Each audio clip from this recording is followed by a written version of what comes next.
चलो स्टार्ट करते हैं हम लोग, है ना।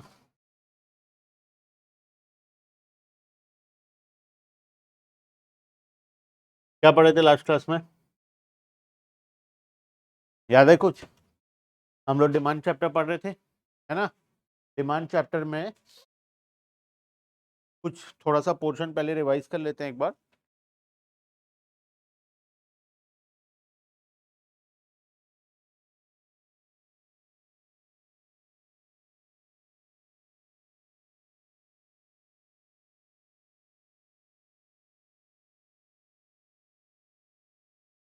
हम लोग चैप्टर 3 डिमांड शुरू किए थे लास्ट क्लास में, है ना। डिमांड क्या होता है, what do you mean by demand, बताओ। आए थे लास्ट क्लास, तीनों आए थे, इधर भी दोनों आए थे। बताओ डिमांड क्या। और ये तो पहले का पढ़ा हुआ है, तो रिविजन चल रहा था लास्ट क्लास। बोलो, ऑनलाइन में जो जो है बताओ। क्या डिजायर, खाली डिजायर होने से हो जाएगा? अच्छा, ये डिजायर क्या होता है? डिजायर मतलब विलिंगनेस होता है। विलिंगनेस मतलब किसी चीज को का होने का इच्छा। ठीक है। अभी अगर मेरे को कार खरीदने का इच्छा है, तो क्या कार का डिमांड है बोलेंगे मार्केट में? हम सब कार खरीदना चाहते हैं, तो क्या मार्केट में कार का डिमांड बढ़ गया ऐसा बोलेंगे? सिर्फ खरीदना चाहते हैं, बस। पैसा है या नहीं, खरीदेंगे नहीं खरीदेंगे वो बात का बात है। तो सिर्फ खरीदना चाहते हैं, क्या वो डिमांड बन जाएगा? Obviously not. ठीक है। ये सिर्फ एक डिजायर है, हमारा विलिंगनेस है कि हम किसी कॉमोडिटी को खरीदना चाहते हैं। ये एक कंडीशन है, हमें 4 कंडीशन सेटिस्फाई करना पड़ता है। उसमें से एक कंडीशन है कि हमारा विलिंगनेस होना चाहिए। ठीक है। तो willingness to purchase is our first condition. दूसरा कंडीशन है एबिलिटी। एबिलिटी मतलब कार खरीदने के लिए जो रिसोर्सेस चाहिए, पैसा चाहिए, वो पैसा भी मेरे पास होना चाहिए, है ना। तो सिर्फ खरीदूंगा बोलने से तो होगा नहीं, कार खरीदने के लिए जो पैसे का रिक्वायरमेंट है वो भी होना चाहिए। तो दूसरा है एबिलिटी टू परचेज। दो चीज होना जरूरी है, willingness to purchase, ability to purchase. बहुत केसेस में क्या होता है, विलिंगनेस होता है लेकिन एबिलिटी नहीं होता, और बहुत बार एबिलिटी होता है लेकिन विलिंगनेस नहीं होता। मान लो मेरे पास बहुत सारा पैसा है लेकिन मुझे कार खरीदने का इच्छा ही नहीं है ना, ऐसा भी हो सकता है। या ऑपोजिट, मुझे कार खरीदने का इच्छा है लेकिन मेरे पास पैसा नहीं, ऐसा भी हो सकता है। तो दोनों होना जरूरी है। तीसरा, price of the commodity. Commodity का प्राइस डिसाइडेड होना चाहिए हमारा। जैसे हम एग्जांपल लिए थे, मुझे ताजमहल खरीदना है, खरीदने के लिए बहुत सारा पैसा भी है मेरे पास, और मैं खरीदना भी चाहता हूँ। क्या मैं ताजमहल खरीद सकता हूँ? क्यों नहीं खरीद सकता? बिकॉज वो प्रोडक्ट मार्केट में फॉर सेल है ही नहीं, उसका प्राइस ही डिसाइडेड नहीं है कितने रुपए में बिकेगा, है ना। तो price of the commodity decided होना चाहिए। और चौथा, टाइम पीरियड, कब खरीदोगे ये भी डिसाइडेड होना चाहिए। कभी कभार क्या होता है, ये सब कुछ होता है, मुझे कार खरीदना है, मेरे पास पैसा भी है, और कार का प्राइस 10 लाख रुपए मार्केट में डिसाइडेड भी है। तुम बोले सर कार खरीद लिए, मैं बोला रुको खरीदेंगे। फिर 6 महीना गया, तुम बोले सर कार आ गया, बोला रुको खरीदेंगे। क्या है, खरीदने ही वाला हूँ मैं, खरीदेंगे। फिर और 6 महीना गया, तुम 12th पास हो गए, सर मुझे अब कार खरीद लिए, खरीदेंगे खरीदेंगे। फिर और तुम 6 महीना गया, 1 साल गया, 2 साल गया, तुम सीए बन गए, तुम कार खरीद लिए। तो सर आप खरीद लिए कार, मैं बोला खरीदेंगे खरीद। क्या इसको डिमांड बोलेंगे हम? तो तुम्हारा टाइम पीरियड भी डिसाइडेड होना चाहिए, तुम कब खरीदना चाहते हो। 1 साल में खरीदोगे, 1 महीने में खरीदोगे, 2 साल में खरीदोगे, 5 साल में खरीदोगे, वो टाइम पीरियड भी डिसाइडेड। बात समझ में आया? ठीक है। तो जब ये चारों कंडीशन सेटिस्फाई होता है, तब हम उसे क्या बोलते हैं, डिमांड। ठीक है। उसके बाद हम इंडिविजुअल डिमांड, मार्केट डिमांड पढ़े थे, ये तो बहुत ही इजी था। आगे चलते हैं डिटर्मिनेंट्स ऑफ डिमांड में। याद है कुछ डिटर्मिनेंट्स ऑफ डिमांड पढ़े थे? 8 पॉइंट। पहला पॉइंट है प्राइस ऑफ द कॉमोडिटी। क्या लेना देना प्राइस ऑफ द कॉमोडिटी का? जब भी प्राइस बढ़ता है तो डिमांड क्या होता है, कम होता है ना। जब भी प्राइस, किसी भी प्रोडक्ट का प्राइस इंक्रीज होगा, तो उस प्रोडक्ट का डिमांड मार्केट में क्या हो जाएगा, कम। जैसे कोई भी कॉमोडिटी है, प्राइस डबल हो गया, तो लोग उसको जितना खरीदते थे नहीं खरीदेंगे, कम लोग खरीदेंगे, तो उसका डिमांड मार्केट में क्या होगा, कम। और कभी भी प्राइस कम होता है तो डिमांड क्या होता है, ज्यादा होता है ना, डिमांड बढ़ जाता है। मान लो कोई दुकान वाला डिस्काउंट ऑफर निकाला, ठीक है, डिस्काउंट ऑफर निकालता है तो बहुत सारे कस्टमर जाते हैं उसके दुकान में, प्रोडक्ट का डिमांड क्या होता है, बढ़ जाता है, ठीक है। तो प्राइस ऑफ द कॉमोडिटी। दूसरा, price of the related goods के अंदर दो गुड्स था, कॉम्प्लीमेंट्री एंड सब्सटीट्यूट। हम चाय ठेले का एग्जांपल लिए थे, है ना, टी एंड कॉफी। अब टी का प्राइस भी 10 रुपए था, कॉफी का प्राइस भी 10 रुपए था। टी दिन भर में 1000 यूनिट बिकता था और ये बिकता था 500 यूनिट, ठीक है। अच्छा पहले बताओ, टी एंड कॉफी कौन सा कॉमोडिटी है, कॉम्प्लीमेंट्री है या सब्सटीट्यूट है? सब्सटीट्यूट है एक दूसरे का। आइदर टी और कॉफी, तुम कभी दोनों एक साथ तो कंज्यूम करोगे नहीं, चाय भी पी रहे हो कॉफी भी पी रहे हो, ऐसा तो हो नहीं सकता। आइदर तुम्हें चाय चाहिए या फिर उसके बदले में कॉफी चाहिए, ठीक है। Tea and coffee are substitute goods. अब सब्सटीट्यूट में क्या होता है, दोनों का प्राइस मान लो 10-10 रुपए, ये 1000 यूनिट बिक रहा है, ये 500 यूनिट बिक रहा है। अगर मैं टी का प्राइस को इंक्रीज कर दूं तो होगा क्या, कॉफी का डिमांड इंक्रीज। क्यों, क्या रीजन है? कॉफी, कॉफी में तो कोई भी चेंजेस नहीं आया था, कॉफी तो पहले भी 10 रुपए का था, अभी भी 10 रुपए का है, लेकिन फिर भी इसका डिमांड बढ़ जाएगा। क्यों बढ़ जाएगा डिमांड? बिकॉज टी का प्राइस बढ़ गया। जब चाय का प्राइस बढ़ जाएगा तो लोग क्या करेंगे, चाय पीना बंद कर देंगे। लोग जब चाय पीना बंद कर देंगे तो वो क्या खरीदेंगे, फिर कॉफी खरीद, क्योंकि कॉफी रिलेटिवली सस्ता है in comparison to tea. Tea के कंपैरिजन में कॉफी सस्ता है। पहले दोनों सेम बराबर था, अब चाय के कंपैरिजन में कॉफी सस्ता हो गया है, तो लोग क्या करेंगे, यहां से इधर शिफ्ट हो जाए। मान लो अब ये 500 यूनिट बिक रहा है और ये अब 1000 यूनिट, ठीक है। बात समझ में आया?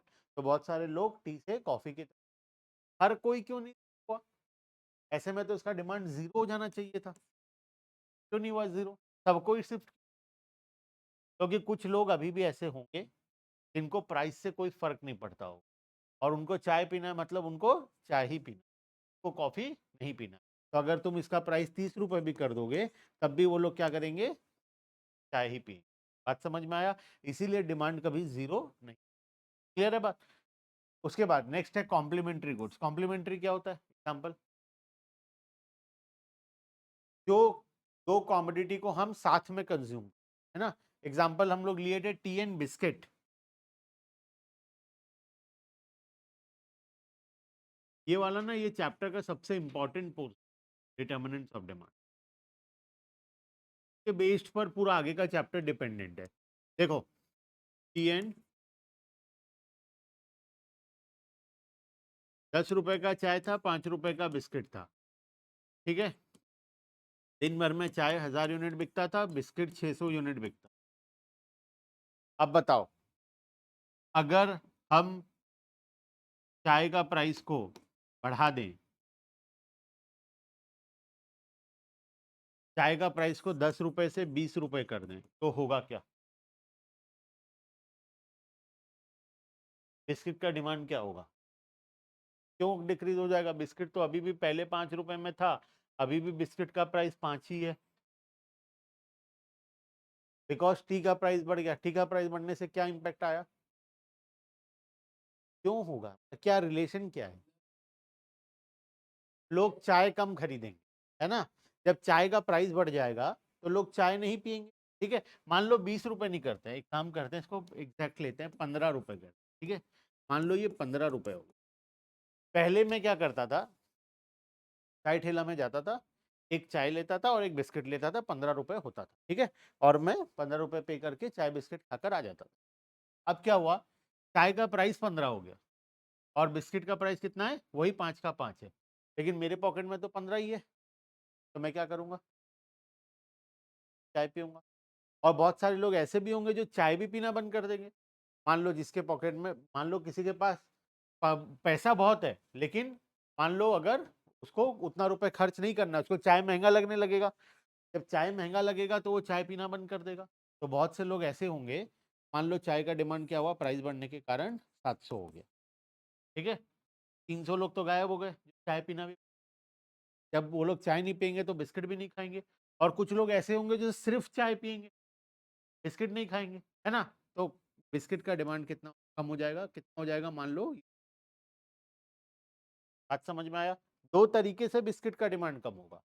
पहला रीजन है, बहुत लोग चाय पीने ही आएंगे तो बिस्किट भी नहीं खाएंगे, और खाली बिस्किट खाने तो आएंगे नहीं, लोग चाय नहीं पीने आएंगे तो बिस्किट भी नहीं खाएंगे। और दूसरा, कुछ लोग आएंगे चाय पीने लेकिन वो सिर्फ चाय पियेंगे, अब वो बिस्किट नहीं खाएंगे। बात समझ में आया?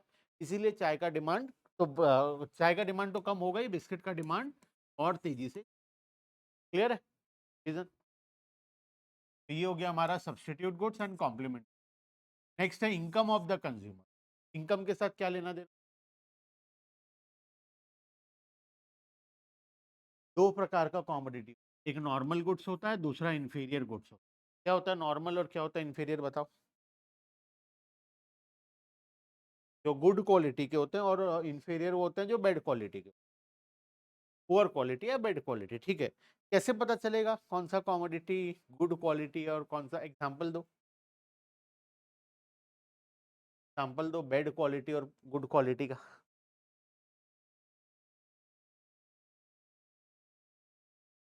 हाँ बताओ, एग्जांपल बताओ ना, लाइव एग्जांपल बताओ। कैसे पता चला कि ये पुअर क्वालिटी है? कॉपी, ठीक है, क्या है? ब्रांड का है, मान लेते हैं क्लासमेट का है, ठीक है, तो ये गुड क्वालिटी हो गया। और कौन सा कंपनी का है तो बैड है?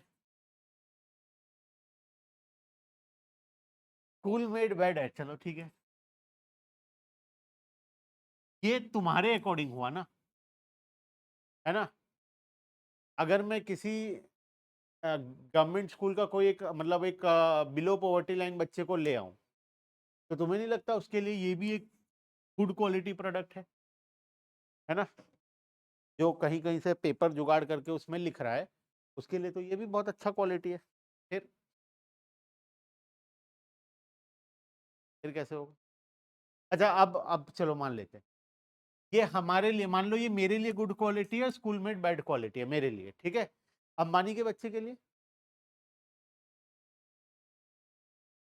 क्या क्लासमेट उसके लिए गुड क्वालिटी है? उसके लिए वो बैड क्वालिटी है, उसके लिए और कोई ब्रांड होगा ऐसा इंटरनेशनल ब्रांड, तो उसके लिए गुड क्वालिटी हो, है ना? तो फिर कैसे क्लासिफाई करोगे good quality and bad quality में? नॉर्मल गुड्स और इंफीरियर गुड्स में कैसे क्लासिफाई करें? पर्सन टू पर्सन ये डिपेंड कर ना। हो सकता है कुछ कॉमोडिटी तुम्हारे लिए इंफीरियर हो लेकिन वो मेरे लिए सुपीरियर हो, ऐसा हो सकता है। कुछ कॉमोडिटी तुम्हारे लिए सुपीरियर हो, किसी और के लिए इंफीरियर हो, ऐसा हो सकता है। ठीक है, तो पर्सन टू पर्सन डिपेंड करता है कि कॉमोडिटी नॉर्मल गुड्स में आएगा या इंफीरियर। ऐसा कोई क्लियर कट एग्जांपल नहीं है कि इस ब्रांड का प्रोडक्ट है तो वो नॉर्मल होगा और ये ब्रांड का है तो वो इंफीरियर होगा। ऐसा कभी भी कोई भी क्लियर कट एग्जांपल नहीं है। ठीक है, तो हम कैसे पहचानेंगे? हमें अगर क्वेश्चन दे दे और बोले बताओ नॉर्मल गुड्स है या इंफीरियर गुड्स है, तो हम कैसे पहचानें?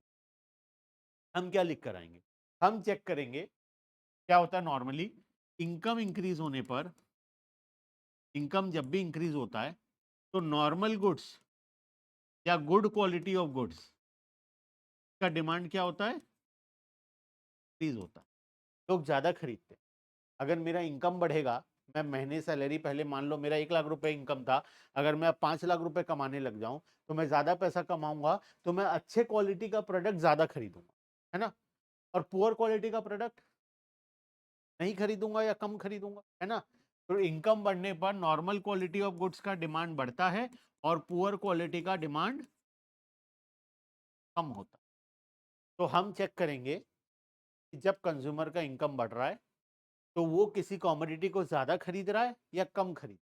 अगर वो ज्यादा खरीद रहा है तो वो उसके लिए कौन सा गुड्स है? नॉर्मल गुड्स है। और अगर वो कम खरीद रहा है, इसका मतलब वो उसके लिए क्या है? बात समझ में आया? ठीक है, अंबानी का इनकम बढ़ेगा, हालांकि उसका इनकम और क्या ही बढ़ेगा, लेकिन मान लो उसका इनकम बढ़ेगा, तो वो कौन से गुड्स को ज्यादा खरीद रहा है, वो उसके लिए कौन सा गुड्स होगा? Normal goods.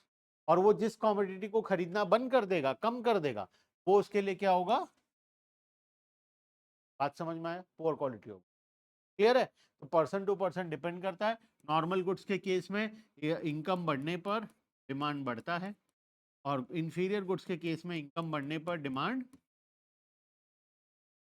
ठीक है, अगर एग्जाम में बोले कि एग्जाम्पल लिखो, क्या लिखेंगे? एग्जाम में बोले एग्जाम्पल लिखो तो क्या लिखेंगे? एक यूनिवर्सल एग्जाम्पल है, ठीक है, लेकिन रियल लाइफ में वो इंफीरियर गुड्स नहीं है। हम बाजरा, इंफीरियर गुड्स में बाजरा को लेते हैं, क्योंकि ट्रेडिशनली ये माना जाता है कि बाजरा एक इंफीरियर गुड्स, लेकिन आज अगर देखोगे तो तुम बाजरा का प्राइस व्हीट एंड राइस से ज्यादा है, ठीक है। व्हीट एंड राइस का प्राइस कम है मार्केट में और बाजरा का प्राइस ज्यादा है, लेकिन हम एग्जाम में अगर एग्जाम्पल लिखना है तो हम बाजरा को लेकर उसको इंफीरियर गुड्स दिखाकर एग्जाम्पल लिख सकते हैं, ठीक है, क्योंकि ट्रेडिशनली बाजरा को एक इंफीरियर गुड्स माना गया है, ठीक है। चलो नेक्स्ट, टेस्ट एंड प्रेफरेंस। बताओ टेस्ट एंड प्रेफरेंस से क्या लेना देना?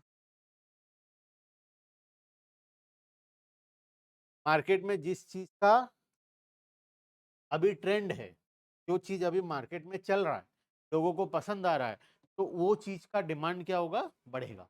चाहे प्राइस कुछ, प्राइस बढ़े प्राइस कम हो, लेकिन डिमांड बढ़ेगा, ठीक है।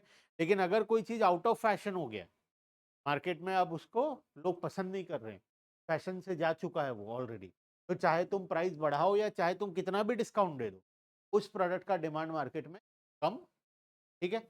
उसके बाद expectation of change in price in future, future में प्राइस चेंज होने वाला है कि आज क्या इंपैक्ट होगा? अगर तुम्हें पता चल जाए गोल्ड का प्राइस आने वाले दिनों में 3 लाख रुपए होने वाला है, अभी कितना चल रहा है? 145 के आसपास फॉर 10 ग्राम्स, 145 48 कुछ ऐसा चल रहा है, ठीक है। अगर तुम्हें पता चल जाए कि आने वाले दिनों में 3 लाख रुपए होने वाले, तुम क्या करोगे? आज खरीद लोगे? क्या आज प्राइस बढ़ा है? क्या आज प्राइस कम हुआ है? नहीं। फिर भी सब कोई दौड़ दौड़ के गोल्ड खरीदने चले जाएंगे, गोल्ड का डिमांड मार्केट में बढ़ जाएगा, ठीक है। तो हमें अगर लगता है कि फ्यूचर में किसी का प्राइस बढ़ने वाला है, फ्यूचर प्राइस अगर इंक्रीज होने वाला है, तो उसका डिमांड क्या हो जाता है? और तुम्हें पता चल जाए आने वाले दिनों में ये गोल्ड 145 की जगह सिर्फ 45 का हो जाएगा, क्या करोगे? अगर खरीदने वाले थे तो नहीं खरीदोगे, पहली बात, प्लस घर में जो एक्स्ट्रा होगा उसको भी बेचने जाओगे पहले, ठीक है। तो मार्केट में डिमांड क्या हो जाएगा? कम, ठीक है। तो अगर फ्यूचर प्राइस रिड्यूस होता है, अगर हमें लग रहा है कि फ्यूचर प्राइस कम होगा, तो डिमांड क्या हो जाएगा? बात समझ में आया? ठीक है। नेक्स्ट, मार्केट डिमांड के अंदर 3 पॉइंट पढ़े थे हम लोग, size and composition of population. बताओ साइज और कॉम्पोजिशन से क्या लेना देना? बोलो। साइज ऑफ द पॉपुलेशन, उससे क्या होता है डिमांड? साइज अगर ज्यादा होगा पॉपुलेशन का, पॉपुलेशन साइज,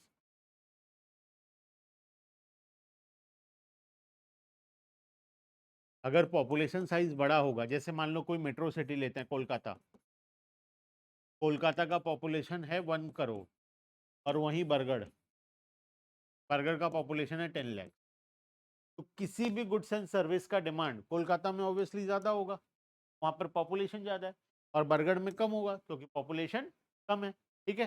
तो साइज के ऊपर हमारा डिमांड डिपेंड करता है, अगर पॉपुलेशन साइज ज्यादा है तो डिमांड भी ज्यादा होगा, पॉपुलेशन साइज कम है तो डिमांड भी कम होगा, ठीक है। Composition of population, composition of population का मतलब बोलो। कॉम्पोजिशन, पॉपुलेशन किस कैटेगरी का, बूढ़े कितने, बच्चे कितने, जवान कितने, पढ़े लिखे कितने हैं, है ना। एज वाइज क्लासिफिकेशन कर सकते हैं हम लोग, जेंडर वाइज क्लासिफिकेशन कर सकते हैं, on the basis of literacy classification कर सकते हैं, ठीक है, on the basis of health हम क्लासिफाई कर सकते हैं, कोई भी तरीके से हम पॉपुलेशन को क्लासिफिकेशन कर सकते हैं। मान लो मैं on the basis of age करता हूँ, 0 से 15 साल, 15 से 40 साल, अबव 40, ठीक है। हमारा पॉपुलेशन 10 लाख था, मान लो 0 to 15 में है 5 लाख लोग, 15 से 40 में है 1 लाख, और अबव 40 है 4 लाख। कौन से गुड्स एंड सर्विस का डिमांड ज्यादा होगा? जो कॉमोडिटी आइदर बच्चे यूज करते हैं या बूढ़े यूज करते हैं, है ना, वो सारे कॉमोडिटीज का डिमांड ज्यादा होगा, और यंगस्टर्स जो यूज करते हैं उसका डिमांड मार्केट में कम होगा क्योंकि पॉपुलेशन में उनका कैटेगरी है नहीं, ठीक है। तो उसी अकॉर्डिंगली हमारा डिमांड डिपेंड करता है कॉम्पोजिशन। अगर बूढ़े ज़्यादा हैं तो बूढ़े लोग जो सामान यूज करते हैं उसका डिमांड मार्केट में ज़्यादा होगा, ठीक है।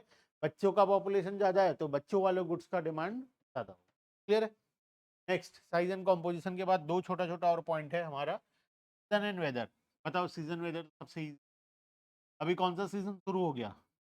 रेनी सीजन आ गया है, बारिश हो ही रहा है कब से। तो रेनी सीजन में किस चीज़ का डिमांड ज़्यादा होगा? रेनीकोट, अम्ब्रेलाज, ये सारी चीज़ों का डिमांड ज़्यादा होगा।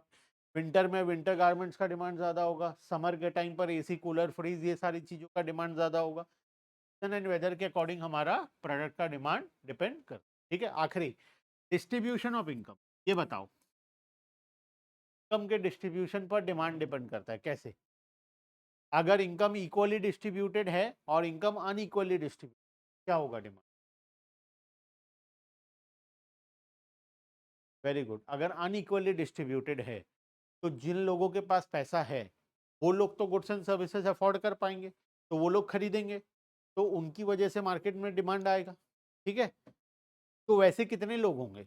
बहुत कम लोग होंगे जो रिच कैटेगरी में है, जो गुड्स एंड सर्विसेज को अफोर्ड कर सकते हैं। हम लोग एग्जांपल भी लिए थे, city A and city B, जिसमें ए में एक अमीर आदमी था, 3 गरीब आदमी थे, और बी में सब मिडिल क्लास थे। तो सिटी ए में जो अमीर था वो तो खरीद लेगा, तो डिमांड 1 यूनिट का होगा। लेकिन सिटी बी में 4 यूनिट का डिमांड होगा क्योंकि चारों खरीद पाएंगे, चारों मिडिल क्लास है ना। तो डिस्ट्रीब्यूशन ऑफ इनकम पर हमारा डिमांड डिपेंड करता है। अगर इनकम इक्वली डिस्ट्रीब्यूटेड है तो डिमांड क्या होगा? ज़्यादा। लेकिन इनकम अगर अनइक्वली डिस्ट्रीब्यूटेड है तो डिमांड क्या होगा? बात समझ में आया? ठीक है, क्लियर है। यहां तक हम लोग खत्म किए थे।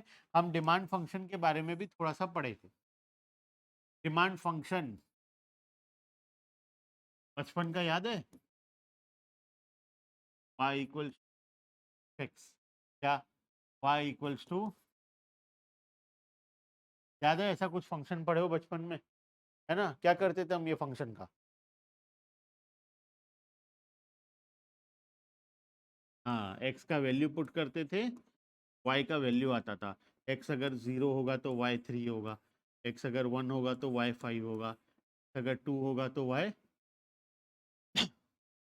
7 होगा, 3 होगा तो 9 होगा, है ना। तो इसमें हो क्या रहा है? मैं जैसे जैसे x का वैल्यू चेंज हो रहा है, जैसे जैसे x का वैल्यू चेंज हो रहा है, इसी तरीके से y का वैल्यू चेंज हो रहा है। अगर x का वैल्यू चेंज नहीं होगा तो क्या y का वैल्यू चेंज होगा? नहीं होगा। तो y का value is dependent upon x का वैल्यू। जो x का वैल्यू होगा उसी के बेसिस पर y का वैल्यू आएगा, है ना। तो x द इंडिपेंडेंट वेरिएबल, क्योंकि वो तो अपना वैल्यू कुछ भी ले सकता है, लेकिन y is a dependent variable. y depend करता है किसके ऊपर? x के ऊपर। x का वैल्यू जितना होगा उसी के बेसिस पर y का वैल्यू निकलेगा, ठीक है। यहाँ पर x is a dependent variable और ये क्या है? डिपेंडेंट वेरिएबल, क्योंकि इसका वैल्यू किसके ऊपर डिपेंड करता है? x के ऊपर डिपेंड करता है। x अगर बढ़ेगा तो y भी बढ़ेगा, x अगर कम होगा तो y भी कम होगा। तरीके से demand is dependent upon all the 5 factors. जो इंडिविजुअल डिमांड है, इंडिविजुअल डिमांड 5 फैक्टर्स के ऊपर डिपेंड करता है। प्राइस ऑफ द कमोडिटी के ऊपर, price of the related commodity के ऊपर, इनकम ऑफ द कंज्यूमर के ऊपर, टेस्ट एंड प्रेफरेंस के ऊपर और फ्यूचर प्राइस के ऊपर। पांचों पॉइंट पढ़े थे अभी हम लोग, ठीक है। इन 5 चीजों के ऊपर डिमांड डिपेंड करता है। अगर ये 5 चीज बदलेगा तो हमारा इंडिविजुअल डिमांड भी बदलेगा। अगर ये 5 चीज कांस्टेंट रहेगा तो हमारा इंडिविजुअल डिमांड भी कांस्टेंट। बात समझ में आया? ठीक है। तो इसीलिए हम बोलते हैं कि demand is a function of all the 5 factors. Demand पांचों फैक्टर का फंक्शन है। डिमांड अपने आप नहीं होता है चेंज, डिमांड चेंज होता है on the basis of this 5 factor. अगर ये पांचों फैक्टर में चेंजेस आएगा तो डिमांड में चेंजेस आएगा। अगर पांचों फैक्टर में कोई चेंजेस नहीं आएगा तो डिमांड में भी कोई चेंजेस, ठीक है। Same applies with market demand. Demand, market demand is dependent upon all the 8 factors. पहले जो 5 पढ़े और अभी जो 3 पढ़े, टोटल 8 फैक्टर्स। है ना। तो आठों फैक्टर्स के ऊपर डिपेंडेंट है। अगर ये आठों फैक्टर में से कोई भी चीज चेंज नहीं होगा तो डिमांड भी चेंज नहीं होगा। लेकिन अगर ये आठों फैक्टर में कोई एक फैक्टर भी चेंज होगा तो उसके वजह से डिमांड हमारा चेंज। मान लो सब कुछ कांस्टेंट है, साइज ऑफ द पॉपुलेशन जो है वो डबल हो गया। पहले 10 लाख लोग थे, अब और 10 लाख लोग आ गए, 20 लाख हो गए, बाकी सब सेम है। तो डिमांड क्या होगा? बढ़ जाएगा, है ना। क्योंकि साइज ऑफ द पॉपुलेशन बढ़ गया इसीलिए हमारा मार्केट डिमांड। ठीक है। मान लो सब कांस्टेंट है, सीजन एंड वेदर चेंज हो गया। पहले समर सीजन चल रहा था, अभी विंटर आ गया, या अभी रेनी आ गया। बाकी सब सेम है, वही पॉपुलेशन, वही इनकम है, वही सब कुछ, बस सीजन बदल गया। सीजन बदलते ही क्या होगा? डिमांड बदल जाएगा, है ना। तो डिमांड हमेशा इन आठों फैक्टर्स के ऊपर डिपेंडेंट होती है। ये सब मार्केट डिमांड। ठीक है। तो मार्केट डिमांड इन आठों में से कोई भी फैक्टर में चेंज आएगा तो मार्केट डिमांड में चेंज। अगर इसमें कोई चेंजेस नहीं आएगा तो मार्केट डिमांड नहीं। क्लियर है। चलो नेक्स्ट चलते हैं, डिमांड शेड्यूल। यहां तक हम लोग पढ़ चुके थे क्योंकि सबसे इंपॉर्टेंट था। अब आते हैं आगे। डिमांड शेड्यूल के अंदर दो प्रकार का शेड्यूल का मतलब टेबल। ठीक है। शेड्यूल का मतलब होता है एक टेबल जिसमें हम प्राइस एंड डिमांड दोनों चीजों को बनाते हैं। ठीक है। जैसे यहाँ पर देखो तो टेबल दिया हुआ, ये जो टेबल है इसको हम लोग बोलेंगे शेड्यूल। यहाँ पर दो चीज बनाया गया, एक प्राइस बनाया गया और दूसरा क्वांटिटी बनाया। कितने प्राइस पर कितना डिमांड होगा। अगर प्राइस 5 रुपए पर यूनिट है तो 1 यूनिट खरीद। प्राइस अगर 4 रुपए हो जाएगा तो हम 2 यूनिट खरीदेंगे। प्राइस अगर 3 रुपए होगा तो हम 3 यूनिट खरीदेंगे। प्राइस अगर 2 रुपए होगा तो हम 4 यूनिट खरीदेंगे। प्राइस अगर 1 रुपए होगा तो हम 5 यूनिट। क्लियरली दिखाई दे रहा है। जैसे जैसे प्राइस कम हो रहा है वैसे वैसे डिमांड बढ़ता जा रहा है ना। ऐसा ही होता है, किसी भी चीज का प्राइस अगर कम होता जाएगा तो उसका डिमांड मार्केट में बढ़ता जाएगा। तो प्राइस कम हो रहा है तो डिमांड बढ़ रहा है। ठीक है। ये टेबल को हम क्या बोलेंगे? This table is known as demand schedule. Schedule का मतलब टेबल। क्या चीज शो कर रहा है टेबल हमें? Price and quantity. किस प्राइस पर कितना डिमांड होगा। प्राइस बढ़ेगा तो डिमांड क्या होगा, प्राइस कम होगा तो डिमांड क्या होगा। ठीक है। नीचे से ऊपर पढ़ोगे तो प्राइस बढ़ रहा है, जैसे जैसे प्राइस बढ़ रहा है वैसे वैसे डिमांड कम होता जा रहा है। और ऊपर से नीचे पढ़ोगे तो प्राइस कम हो रहा है, जैसे जैसे प्राइस कम हो रहा है वैसे वैसे डिमांड बढ़ता जा रहा है। ठीक है। क्लियर है बात। ये है individual demand schedule. This is individual demand. Individual demand schedule refers to tabular statement showing various quantity of a commodity that a consumer is willing to buy at various level of price during period of time. ठीक है। एक statement होता है, मतलब एक table होता है, दिखाइए टेबुलर स्टेटमेंट। ठीक है। नेक्स्ट आते हैं मार्केट डिमांड शेड्यूल। इंडिविजुअल के बाद आया मार्केट। मार्केट डिमांड क्या होता है? हम दो प्रकार का डिमांड पढ़े थे, इंडिविजुअल डिमांड, एक मार्केट। क्या होता है मार्केट डिमांड? सारे कंज्यूमर्स का अगर हम डिमांड को प्लस कर दें तो वो बन जाता है मार्केट डिमांड। ठीक है। मान लो एक मार्केट में दो लोग हैं, ए है, बी है, ये तीन ले लेते हैं। तीन लोग हैं, ए 10 यूनिट खरीदेगा, बी 5 यूनिट खरीदेगा, ये 3 यूनिट खरीदेगा। तो मार्केट डिमांड कितना होगा? 10 + 5 + 3 18, है ना। इसी तरीके से अगर ए का हम टेबल बना दें, बी का टेबल बना दें, सी का टेबल बना दें अलग अलग, और सभी को ऐड कर दें तो हमें किसका टेबल मिल जाएगा? मार्केट का टेबल मिल। सिंपल सा बात है। वही चीज किया नेक्स्ट पे।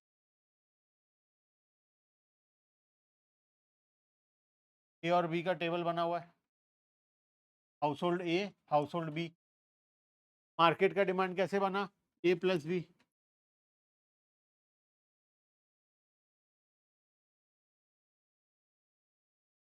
ठीक है। तो मार्केट डिमांड कैसे निकलता है? इंडिविजुअल डिमांड को ऐड करके, ए का डिमांड प्लस बी का डिमांड ऐड करके मार्केट का डिमांड बना। हम अज्यूम कर रहे हैं मार्केट में दो ही लोग हैं इसलिए दो लोगों का ऐड किया। मार्केट में अगर 2000 लोग होंगे तो सभी का ऐड करेंगे, 2 लाख लोग होंगे तो 2 लाख लोगों को ऐड करेंगे, 20 लाख होंगे तो 20 लाख का ऐड करेंगे। बात समझ में आया? तो हम यहाँ पर सिंप्लिसिटी के लिए एग्जांपल ले रहे हैं कि मार्केट में 2 ही लोग हैं, ए और बी। ए और बी दोनों के डिमांड को टोटल किए तो हमें क्या मिल गया? मार्केट। क्लियर है? यहाँ तक कोई डाउट नहीं है, सबसे इजी पोर्शन है। अब आते हैं डिमांड कर्व में। What do you by demand curve? Curve का मतलब होता है डायग्राम। यहाँ पर देखो, ये डायग्राम को थोड़ा समझते हैं, ठीक है? साइड में आ जाओ, यहाँ पर डिमांड कर्व। अब हमें पता है जब भी प्राइस बढ़ता है तो डिमांड क्या होता है? कम होता है, और जब भी प्राइस कम होता है तो डिमांड बढ़ता है ना? ये बात तो हमें पता है ऑलरेडी।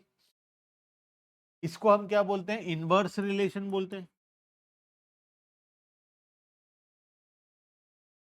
इनवर्स रिलेशन का मतलब कोई भी चीज एक बढ़ेगा तो दूसरा उसकी वजह से कम होगा, और इसका ऑपोजिट क्या होता है? Direct relation. डायरेक्ट रिलेशन क्या होता है? आइदर दोनों साथ में बढ़ेंगे या दोनों साथ में कम होंगे, इसको बोलते हैं हम लोग डायरेक्ट रिलेशन। और इनवर्स में क्या होता है? एक बढ़ता है तो दूसरा कम होता है, ठीक है? इनवर्स रिलेशन, प्राइस बढ़ रहा है तो डिमांड कम हो रहा है, प्राइस कम हो रहा है तो डिमांड बढ़ रहा है, ठीक है? अब इसका अगर हम डायग्राम बनाए तो डायग्राम कुछ इस प्रकार का बनेगा। पॉइंट पी आर सभी को ज्वाइन करेंगे तो ये एक लाइन बनेगी।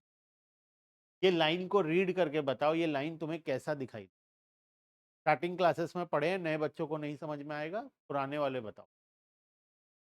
ये डायग्राम को अगर मुझे रीड करना है, किसी को समझाना है बिना डायग्राम देखे ये डायग्राम का शेप कैसा है, तो तुम कैसे समझाओगे? हाँ वैसा वाला बताओ, वैसा वाला।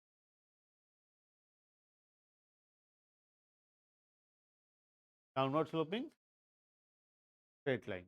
डाउनवर्ड स्लोपिंग मतलब कैसा डाउनवर्ड स्लोपिंग?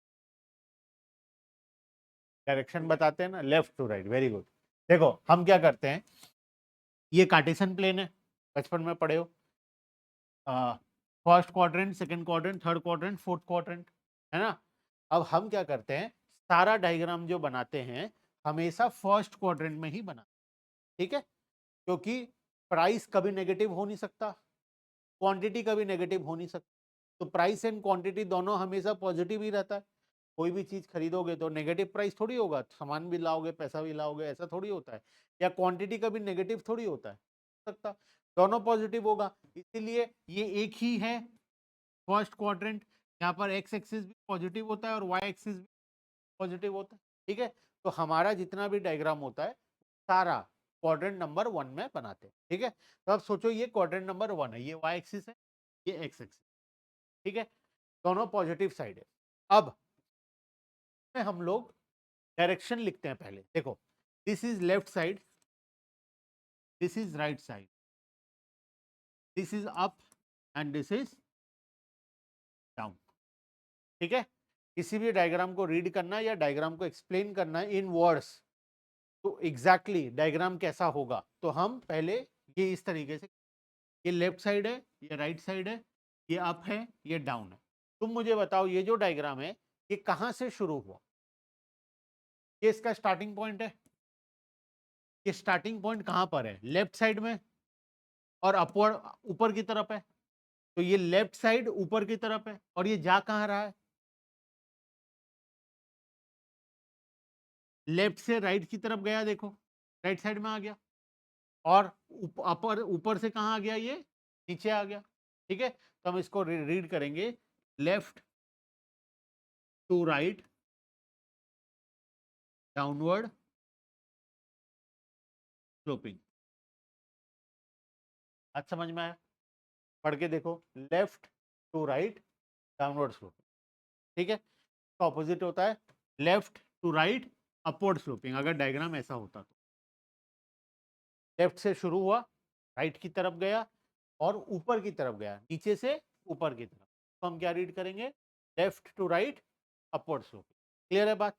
सारा डायग्राम लेफ्ट से ही शुरू और वो राइट की तरफ जाए, तो इसमें कोई एक्सेप्शन नहीं है। कभी ऐसा होगा ही नहीं कि राइट टू लेफ्ट हम ले, ऐसा कभी नहीं होगा। तो लेफ्ट टू राइट हमेशा फिक्स है, लेफ्ट से शुरू होता है राइट जाता है, तो आइदर अपवर्ड स्लोपिंग होगा या डाउनवर्ड स्लोपिंग होगा। ठीक है, ये अपवर्ड स्लोपिंग हो सकता है या डाउनवर्ड स्लोपिंग। क्लियर है बात? तो हमारे केस में क्या है, डाउनवर्ड स्लोपिंग। ठीक है, डाउनवर्ड स्लोपिंग है, बताओ, तुम्हें पता होना चाहिए, पता होना चाहिए क्यों डाउनवर्ड स्लोपिंग है। प्राइस डिमांड कम हो रहा है इसीलिए। डाउनवर्ड स्लोपिंग कब होता है, कोई भी डायग्राम, दुनिया का कोई भी डायग्राम, कब डाउनवर्ड स्लोपिंग होता है और कब अपवर्ड स्लोपिंग। मैं नए बच्चों से एक्सपेक्ट नहीं कर रहा हूं, लेकिन इन लोगों से कर रहा हूं आंसर। बताओ, तुम नए हो।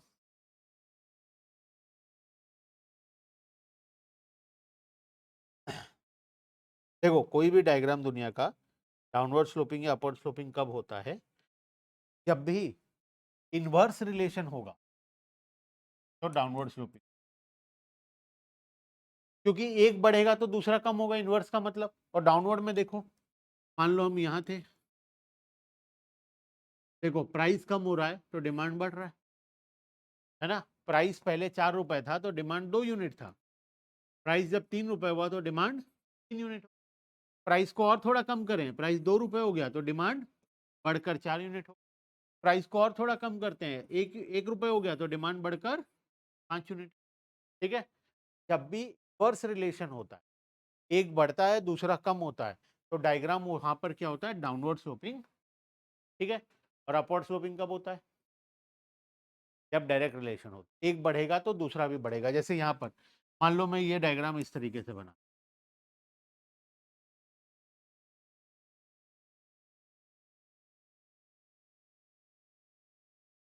जब 2 रुपए प्राइस था तो डिमांड भी 2 था, जब प्राइस 3 रुपए हुआ तो डिमांड भी 3 हो गया। स्ट्रेट कर लेना इसको, जब 4 रुपए था तो ये भी 4 हो गया, जब 5 था तो ये भी 5 हो गया। बात समझ में आया? तो अपवर्ड स्लोपिंग कब होता है, एक बढ़ रहा है तो दूसरा भी बढ़ रहा है, तब होता है अपवर्ड स्लोपिंग। ठीक है, और डाउनवर्ड स्लोपिंग कब होता है, जब एक बढ़ रहा है तो दूसरा कम हो रहा है, इनवर्स रिलेशन के। ठीक है, तो यहां पर डिमांड चैप्टर में हमारा डायग्राम हमेशा कैसा होगा, हमेशा डाउनवर्ड स्लोपिंग होगा।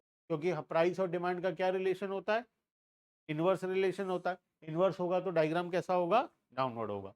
तो हमें हमेशा डायग्राम जो देखने को मिलेगा वो होगा left to right downward sloping diagram. ठीक है, लेफ्ट से शुरू होगा, राइट की तरफ जाएगा, और ये डाउनवर्ड स्लोपिंग। क्लियर है, कोई डाउट यहाँ तक, डाउनवर्ड स्लोपिंग में कोई डाउट नहीं। अब बात करते हैं डायग्राम का शेप कैसा है। ये तो डायग्राम कैसा है बात कर लिए, शेप, यहाँ पर डायग्राम का शेप है स्ट्रेट लाइन। स्ट्रेट लाइन है, तो 3 प्रकार का शेप होता है, कॉनकेव हो सकता है, कॉन्वेक्स हो सकता है, स्ट्रेट लाइन हो सकता है। बचपन में पढ़े हो कॉनकेव कॉन्वेक्स मिरर, फिजिक्स में। बताओ कॉनकेव क्या होता है, कॉन्वेक्स क्या होता है। अगर मैं यहाँ खड़ा हूं, ये मेरे लिए क्या है, कॉनकेव है या कॉन्वेक्स है, कॉनकेव है। ठीक है, और ये क्या है, कॉन्वेक्स है। ठीक है, और ये क्या है, स्ट्रेट लाइन है। तो डायग्राम भी 3 प्रकार का होता है, concave, convex and straight line. हम कहां पर खड़े होकर देखेंगे डायग्राम को, हम हमेशा जाकर खड़े होते हैं ओरिजिन में, हम खड़े होंगे ओरिजिन में। यहां से हमें डायग्राम कैसा दिखाई दे, इस केस में ये डायग्राम यहां से देखो कैसा दिखाई दे, स्ट्रेट लाइन दिखाई दे रहा है। तो ये डायग्राम का कंप्लीट डेफिनेशन होगा left to right downward sloping straight line diagram. बात समझ में आया? ठीक है, लेफ्ट से शुरू हुआ, राइट की तरफ गया, डाउनवर्ड स्लोपिंग हुआ, और वो भी एक स्ट्रेट लाइन डायग्राम है। ठीक है, तो तुम्हें हमेशा 2 चीज चेक करना है, डायग्राम हमेशा लेफ्ट टू राइट ही होगा, उसमें कोई चेंजेस नहीं है, आइदर डाउनवर्ड स्लोपिंग होगा या अपवर्ड स्लोपिंग होगा। और शेप 3 प्रकार का हो सकता है, कॉनकेव हो सकता है, कॉन्वेक्स हो सकता है, या बस टोटल इतना ही है। जो ये है डाउनवर्ड स्लोपिंग, यहाँ पर 2 ऑप्शन है, आइदर डाउनवर्ड और अपवर्ड। और ये जो स्ट्रेट लाइन है इसमें 3 ऑप्शन है, either straight line, either concave, या फिर बात समझ में आ गया? तो अगर मैं किसी को समझाना चाहूँ कि हमारा डिमांड चैप्टर में डिमांड कर्व कौन से शेप का होता है या कैसा होता है, तो क्या समझाऊंगा उसे? क्या कौन से शेप का होता है, कैसा होता है diagram? Left to right downward sloping straight line diagram होता है। ठीक है, क्लियर है बात?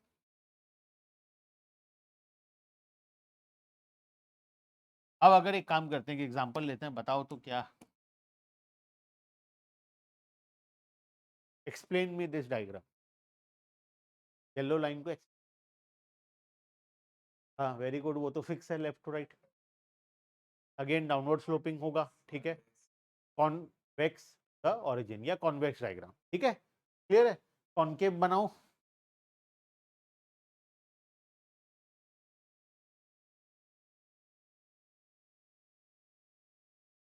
ये कौन सा डायग्राम है? Left to right downward sloping concave diagram, clear है बात? ठीक है, अपवर्ड बनाना है तो मैं अपवर्ड बना सकता हूं, है ना, left to right upward sloping straight line diagram, clear है। इसमें कॉन्केव कॉन्वेक्स भी बना सकते, क्लियर है बात? चलो अब यहां पर हम इसको बंद कर, डायग्राम का शेप साइज समझ गए हो तुम?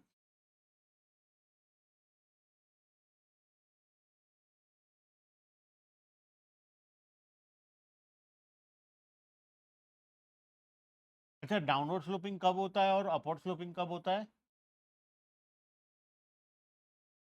जब इनवर्स रिलेशन होता है तो डाउनवर्ड होता है, और जब डायरेक्ट रिलेशन होता है तो अपवर्ड होता है।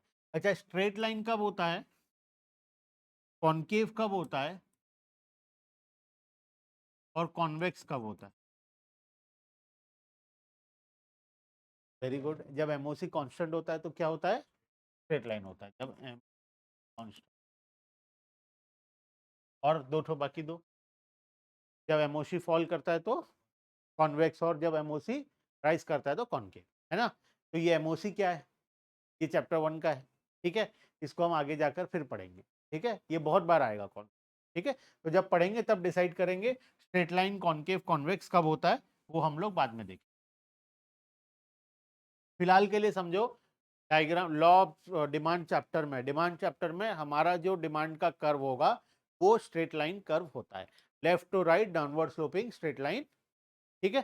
चलो आगे चलते हैं, एक बार पढ़ लो लॉ ऑफ डिमांड कर्व के बारे में, डेफिनेशन पढ़ लो एक बार।